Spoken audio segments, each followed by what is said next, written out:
मैं इतना रिलीजियस नहीं हूँ और मुझे भूतों जिनों से डर भी लगता है।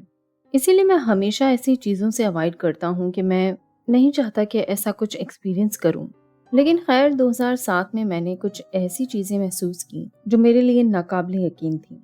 2007 एक शाम मैं अपने टीवी पे सीरीज देख रहा था।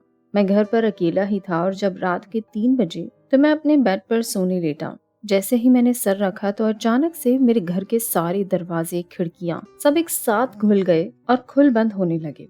मैं भाग के जाके अपने सहन में खड़ा हो गया और सुबह होने तक खौफ से वहीं खड़ा रहा। 2014 में एक ऐसी अजीब चीज हुई जो मेरे होश उड़ा गई।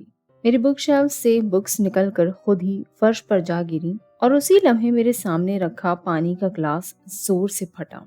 2017 में मैं अपनी गर्लफ्रेंड के साथ ट्रैवलिंग कर रहा था और एक लोकल एरिया विजिट करने के बाद जब हम अपने होटल में आए तो सारा वक्त हमें ऐसा लगा जैसे कोई चीज हमारे साथ है, कुछ है जो हमारे पीछे पीछे है। हमने फिर चर्च जाकर प्रे किया तो अब हमें वो अजीब सी फीलिंग्स नहीं आ रही थी। अब सब कुछ नॉर्मल था। और ये सबसे अजीब, मैं अपनी जिंदगी के ऐसे लम्हात गुजारता हूँ, खासतौर पर महीने के आखिर में जब मुझे लगता है कि मेरे साथ कोई है। हर रात मुझे कुछ दिखाई तो नहीं देता लेकिन कुछ अनयूजुअल होता है। मुझे बहुत अजीब महसूस होता है जैसे कोई मेरे पीछे है, जब मैं कंप्यूटर पे होता हूँ या जब मैं सोने लेटता हूँ। कभी कभी तो मेरी आंख खुल जाती सरगोशियों से, मूवमेंट से, लेकिन जब आंख खुले तो कोई भी नहीं।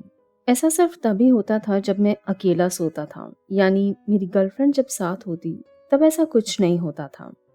मैं तो ये सब इतने सालों से अपने साथ होता देख के कभी कभी इतना थक जाता हूँ कि सोचता हूँ मैं उनसे बात करूँ, यानी जो मेरे आसपास हैं, भूत वगैरह या जो भी।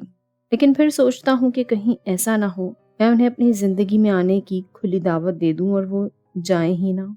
और ये किसी एक रिहायश की बात नहीं, क्योंकि मैं इतने सालों से किसी एक घर में रहा ही नहीं। मैंने कई घर शिफ्ट किए और ये मेरे साथ हर जगह होता रहा।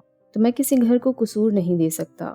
ये जो भी चीज़ है मेरे साथ ही है और मुझे समझ नहीं आता कि मैं इस सब के लिए क्या करूं और ये सब मेरे साथ क्यों हो रहा है।